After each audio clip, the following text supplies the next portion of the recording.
On va précisément parler de co-construction. Comment la co-construction accélère l'usage de l'intelligence artificielle dans le domaine de la santé.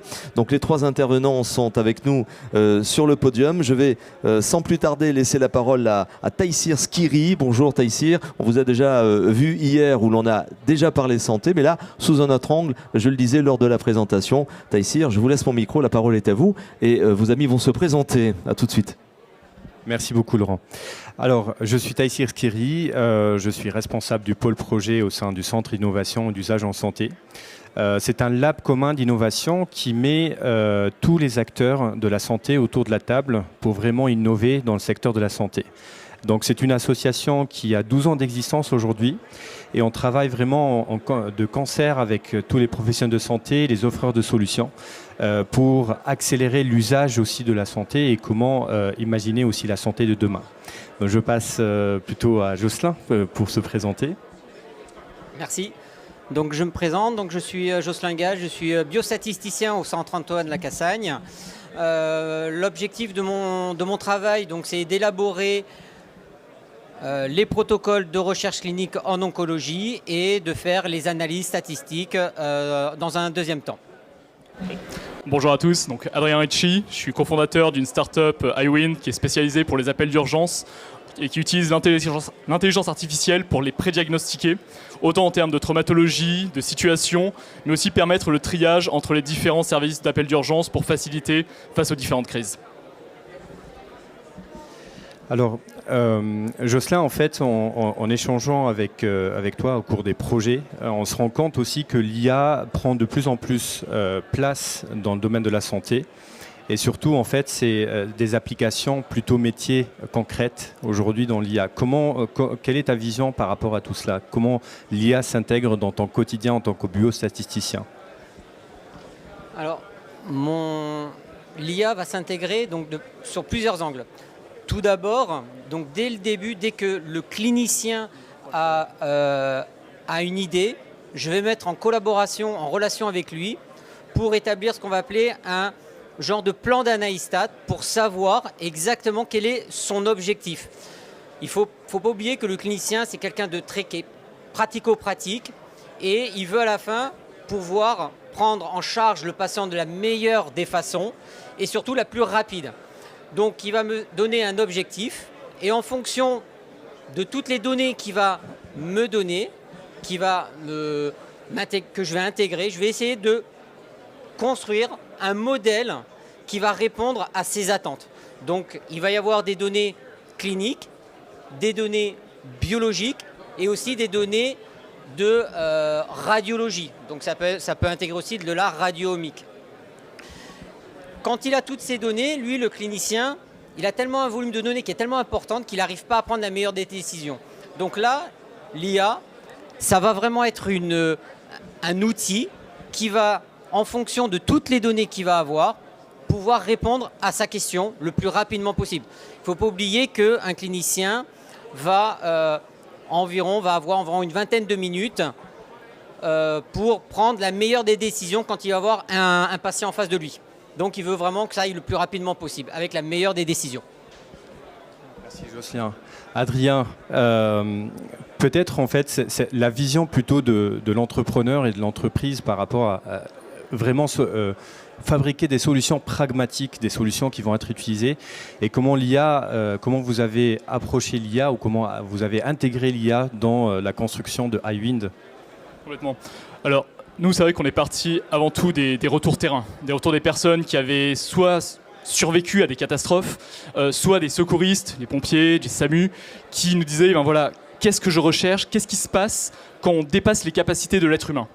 Alors le but, c'est avoir une intelligence artificielle qui soit là pour compenser les personnes qui doivent prendre des décisions dans des situations de stress, dans des situations où juste la masse de données devient complètement aberrante par rapport au nombre de personnes qu'il y a en face. Donc nous, c'est vrai qu'on est parti en tant qu'entreprise pour pouvoir développer quelque chose de pertinent, juste des personnes qui vivent ces situations au quotidien, que ce soit elles qui nous guident dans qu'est-ce qu'on a besoin, quels sont les problèmes que l'on rencontre au quotidien, afin d'être vraiment capable de développer au final un outil, puisque l'IA ce n'est rien de plus qu'un outil, mais qui puisse vraiment améliorer leur quotidien et les aider dans leurs tâches. Donc du coup, ce qu'on observe au final aujourd'hui, c'est que l'IA doit vraiment, il faut donner un sens à l'IA, et que l'IA doit être utilisée pour accélérer des process, pour aider et rendre plus puissant et plus fort l'opérateur. Ce que je me demande aussi, c'est pour toi, Jocelyn, la qualité de la donnée aussi, parce que d'un côté, on a les opérateurs, donc les cliniciens, les chercheurs, les biostatisticiens qui vont analyser cette donnée, mais la qualité de la donnée dans la santé, en tout cas, elle répond déjà à des exigences particulières dans d'autres domaines, mais plus dans la santé. Est-ce que pour toi, en fait, quelle est l'approche de la qualité de la donnée dans la santé et surtout dans la recherche ? Alors, la donnée en santé, c'est, on va dire ça, c'est le nerf de la guerre. Parce que on est toujours confronté à ce qu'on va appeler des données manquantes. Dans mon travail au quotidien, j'ai jamais eu une base de données sans données manquantes. Donc ça, il faut déjà l'intégrer. Donc on sait qu'il y a certains algorithmes où la donnée manquante, ça ne va pas fonctionner. On va avoir des données... Qu'est-ce que ça veut dire données manquantes réellement ? Des données qui sont non remplies. D'accord. C'est du vide pour moi. Donc concrètement, par exemple, vous avez des données sur un patient, puisque dans la santé, on parle plus de small data que de big data. Ouais. Et du coup, c'est vraiment la particularité de la santé. Et même, on parle de fat data. Pour un patient, il y a énormément de données. Et donc, du coup, la spécificité de la donnée, elle est intrinsèquement liée à la qualité derrière des résultats. Oui. Donc, par exemple, pour vous donner un exemple de données manquantes, on ne va pas connaître, par exemple, la taille tumorale de la tumeur. Ça, on ne va pas le savoir. On va le savoir pour beaucoup de patients. Et pour un patient, on ne sait pas pourquoi on ne va pas l'avoir. Parce que le patient a fait une prise en charge dans un autre centre, on n'a pas réussi à avoir la donnée. Donc, il y a des données, généralement, on arrive à les avoir facilement. Et il y en a d'autres, on n'y arrive pas. Donc ça, il faut l'intégrer. Il faut que l'IA, il faut que l'outil le prenne en compte. Ensuite, il y a le recueil des données. Donc, on peut avoir deux types de données. Soit on peut avoir la donnée qui a été mal écrite, donc mal retranscrite par quelqu'un. Soit c'est le patient qui est aberrant lui-même. Il a une donnée qui ne correspond pas à la normale. Donc ça, il faut le prendre en compte dès le début, parce qu'on sait que les modèles mathématiques derrière, ils peuvent carrément s'effondrer, puisqu'on est souvent dans des configurations où on a très peu de patients. Donc si vous avez une base de données avec 50 ou 100 patients et que déjà vous avez 3-4 patients qui sont outliers, ça peut faire chuter votre modèle. Donc tout ça, on va appeler ça un travail de pré-processing, de pré-travail dès le départ pour orienter l'IA et déjà trouver le meilleur algorithme qui va donner la meilleure réponse. Bah oui, on se rend compte aussi que tous les algorithmes d'intelligence artificielle ne peuvent pas s'appliquer à toutes les datas et même à la taille de data. Donc du coup, il y a un corollaire entre l'algorithme et la data sur laquelle on va faire travailler cet algorithme. Adrien, j'ai une question plutôt pour toi. Dans la création de iWind, à quel moment en fait l'IA s'est avérée vraiment une solution ? Et surtout, comment vous avez étudié toutes les interactions que l'IA va par la suite générer ? Alors nous, l'IA s'est avéré vraiment un levier en fait, encore plus qu'une solution, puisqu'on avait déjà mis en place en fait une nouvelle technologie qui permettait d'améliorer la qualité de l'information qui est donnée lors d'un appel d'urgence, en incluant des photos, des positions GPS. Mais ça a été en fait par rapport au retour, je pense, d'événements qui nous ont tous traumatisés. On parle du Bataclan, on parle de la promenade des Anglais, et on s'aperçoit, alors ça peut être vrai dans un incendie par exemple, que lors d'une crise, on est complètement dépassé par cette situation. Et même si alors c'est vrai que donner une photo d'une situation d'urgence à un pompier en centre d'appel d'urgence ou autre, ça va l'aider à comprendre. Mais qu'est-ce qui se passe quand on a 100 appels simultanés par minute ? Aucun être humain ne peut analyser ça.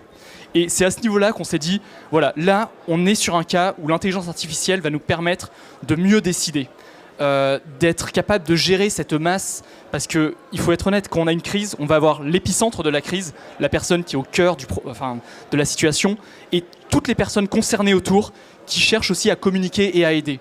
Ce qui est absolument super, ça marque notre société, mais soyons aussi réalistes, c'est aussi les limites de l'être humain. Donc nous, on a vu l'IA comme un levier phénoménal pour pouvoir gérer ces types de situations d'urgence. Donc on est parti de ce constat et c'est vrai que maintenant on réfléchit par rapport aux patients, aux personnes qui ont survécu, aux secouristes, mais aussi par rapport aux législations. On parlait de députés, de projets de loi qui vont être dimensionnants pour quelle est la vision que l'on apporte avec notre solution. Et tout ça, on essaie de le prendre en compte pour essayer d'être aussi pertinent que possible. Merci Adrien, c'est très intéressant parce qu'au final, on se rend compte qu'aujourd'hui, l'IA, elle doit être pragmatique. L'IA doit servir à quelque chose et cette approche-là de co-construction de ces algorithmes, des solutions IA, elle est pertinente, mais plus que ça, elle est nécessaire parce qu'au final, elle doit servir à améliorer, que ce soit la prise en charge des patients. En discutant avec Jocelyn tout à l'heure, en fait, au Centre Antoine Lacassagne, il y a des études qui vont plutôt chercher quels sont les patients qui ne répondent pas positivement, par exemple, à traitement. Donc, du coup, on est plus dans la médecine personnalisée et la médecine prédictive. Et c'est quelque chose, en fait, où l'innovation et le design, en fait, l'innovation par le design, sur lequel on doit se positionner pour construire l'IA de demain, au final. Jocelyn, oui, Adrien. Jocelyn, est-ce que pour toi, du coup, en fait, comment tu vois l'avenir de l'IA donc dans la recherche scientifique et comment l'IA peut prendre à sa juste valeur, sa place dans toute cette organisation-là de recherche? Alors, pour moi, l'IA, ça va être une aide à la décision pour le clinicien. Ça va vraiment lui fournir en un temps record une information résumée pour lui permettre de prendre en charge le patient de la meilleure des façons. Donc je rebondis par rapport à ce que tu disais. On sait que par exemple actuellement il y a des patients traités sous immunothérapie qui vont par exemple faire des toxicités très sévères. On ne sait pas pourquoi.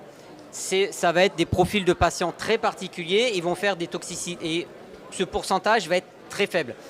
Avec certains types d'algorithmes, on intègre ce qu'on appelle les données non équilibrées, non balancées. Donc on n'a pas du 50-50, mais on va avoir par exemple 90% des patients qui ne vont pas faire de toxicité et 10% qui vont faire cette toxicité. Certains algorithmes ne vont pas les supporter, vont donner des résultats complètement aberrants ou des performances très très faibles. On va être obligé donc de prendre en compte cette information et de choisir le meilleur algorithme pour donner la meilleure décision. Parce que le clinicien, lui, ce qu'il veut, c'est j'ai ce patient, je vais lui donner cette immunothérapie, quelle va être la probabilité qu'il va faire une toxicité dite sévère.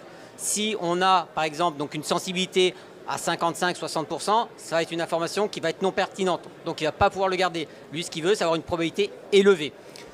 Donc du coup, le choix reste toujours au clinicien au final. Donc l'intelligence artificielle va être un outil d'aide à la décision. Et plus que ça, ça veut dire qu'elle va plus aider le clinicien à trouver la bonne solution, le bon traitement pour le bon patient. C'est exactement ça. Ensuite, il y a un autre point. Si, par exemple, la différence entre machine learning et deep learning, on va plus avoir tendance à utiliser des algorithmes de deep learning quand on va avoir des données d'imagerie, parce qu'on a un input, une image, et on veut savoir à la fin, c'est un chat, oui ou non. En biologie, ça ne fonctionne pas. Parce qu'en biologie, le biologiste, il va avoir un résultat, mais lui va vouloir derrière comprendre tous les mécanismes sous-jacents. Donc si au milieu de tout ça, il n'arrive pas à refaire ce qu'on appelle la voie omique, la cascade omique, ça pour lui, ça ne va pas du tout l'intéresser. Donc on va plutôt s'orienter sur des méthodes de machine learning où en fonction du résultat, il va pouvoir refaire toute la cascade omique et comprendre les phénomènes biologiques sous-jacents. D'accord. Donc du coup, de toute façon, l'IA doit s'adapter au quotidien de ces personnes-là. Adrien, pour toi, en fait, si on réfléchit et si on pense un petit peu au futur de iWind et comment l'IA aussi permet de faire évoluer iWind comme solution en fait pour gérer ces crises-là, comment tu vois les choses? Comment ça va évoluer pour iWind? Alors, iWind va évoluer en fait par rapport au champ des possibles. Le problème avec une situation de crise, c'est qu'on ne sait pas quand elle arrive. Des fois, on ne sait même pas quelle va être la prochaine crise. Et tout le jeu, c'est être suffisamment en amont et aussi prévoir qu'est-ce qui va se passer à l'issue de cette crise. Donc c'est vrai que nous, l'évolution, ça va être vraiment, on est nous sur plutôt du deep learning, computer vision, dans ce que l'on fait, puisqu'on traite des images de situations de crise pour déterminer quel est le point le plus critique. Et donc ça va être tout cet enjeu de dépasser les crises que l'on connaît pour aller vers ce que l'on ne connaît pas et être capable de dire, voilà, un tel type de crise va donner, je prends l'exemple le plus simple, un tel type de traumatologie. Par exemple, une attaque terroriste va donner des problèmes de lacération, des problèmes de balistique ou autre.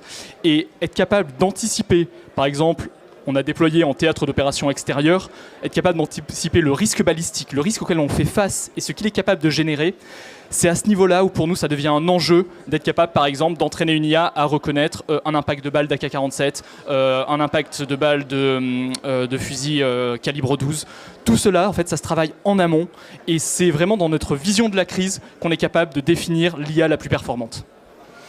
Merci. Donc du coup, en fait, on se rend compte qu'aujourd'hui, si on veut travailler dans l'IA, dans la santé, il faut vraiment s'approcher des personnes qui vont utiliser cette IA. Donc d'où la nécessité de co-construire des vraies solutions qui vont aider par la suite les personnes qui vont l'utiliser. Que l'IA aussi doit répondre à des enjeux de réglementaires, parce qu'aujourd'hui on parle beaucoup de data, mais des data spécifiques, c'est des data sensibles quand on parle de santé. Jocelyn, je sais que tu manipules ça souvent dans ton travail. Et donc du coup ça nous envoie vraiment vers une question essentielle, c'est que l'IA de demain, en tout cas pour nous, le Centre Innovation d'usage en santé, elle doit servir à des vraies solutions qui vont aider les personnes dans leur champ de travail. Et du coup, c'est une question qui revient toujours, mais comment donner du sens à l'IA et en tout cas, dans notre vision, la co-conception, le fait que dès les stades primaires de l'idée, en fait, de la construction de l'IA, on doit faire ça en partenariat avec les cliniciens, avec les offreurs de solutions, avec les personnes qui vont amener leur savoir-faire pour amener vraiment une réflexion plus globale. Parce que quand j'entends Adrien qui prend vraiment la partie vraiment gestion de crise, mais après il y a toute l'information qui va passer plutôt vers les urgences. Donc c'est quelque chose vraiment qui doit s'interfacer avec ça. Jocelyn, toi dans ton activité, cette activité où on travaille sur le screening des patients, c'est aussi on doit s'appuyer sur les cliniciens, sur toi biostatisticien. Donc peut-être un petit mot de fin par rapport à tout ça. Alors, par rapport à ce que tu disais, moi je considère ça comme par exemple le triangle de la recherche clinique. Il y a l'expertise du clinicien, l'expertise du biologiste et l'expertise du biostat. Ces trois expertises, mis bout à bout, où chacun va apporter son expérience, ses qualifications, va permettre de répondre au mieux à la question du clinicien, parce que c'est la finalité, c'est la prise en charge du patient. C'est comme ça que je vois les choses. Et ensuite, il faut vraiment, dans un deuxième temps, dans les données de la santé, il faut que tous les modèles, tout ce que l'on construit, puisse être validé. Parce que souvent, on voit des IA qui marchent très très bien, donc dans des papiers, tout ça, et dès qu'on essaye de le reproduire sur une cohorte complètement dite indépendante, le modèle va complètement s'effondrer. Alors, est-ce que c'est les patients qui sont particuliers lors de l'apprentissage ou lors de la validation? Ça, c'est une autre question. Mais il faut vraiment que chaque modèle puisse être validé d'une façon complètement indépendante pour donner de la crédibilité au modèle pour que le clinicien puisse l'utiliser au jour le jour. Merci. Adrien, un petit mot? Alors peut-être un mot de fin. Donc vraiment, en tant qu'entreprise et qui essaie de répondre à des solutions d'urgence, pour nous, l'IA, c'est un levier. C'est le levier démultiplicateur de tous les efforts que l'on fait pour la santé des personnes, mais ça reste un outil. C'est-à-dire qu'il faut qu'il soit bien calibré. Je ne cherche pas à avoir une massue pour enfoncer un clou, et je ne cherche pas à être non plus en admiration devant mon outil, mais ce que l'on fait, c'est s'apercevoir à quel point cet outil est capable d'aider les stakeholders, les personnes au contact de l'urgence et des situations. Et notre rôle, c'est vraiment arriver à expliquer quel est l'intérêt de cet outil, le rendre crédible aussi vis-à-vis de la population qui va l'utiliser et permettre in fine, de sauver plus de vies. Merci. Merci Laurent. Merci Taïsir, merci à vos invités également. Ce fut là encore très intéressant. Merci, on a parlé santé, je vous le disais, mais sous un autre angle. Merci messieurs, merci beaucoup. On peut vous applaudir s'il vous plaît.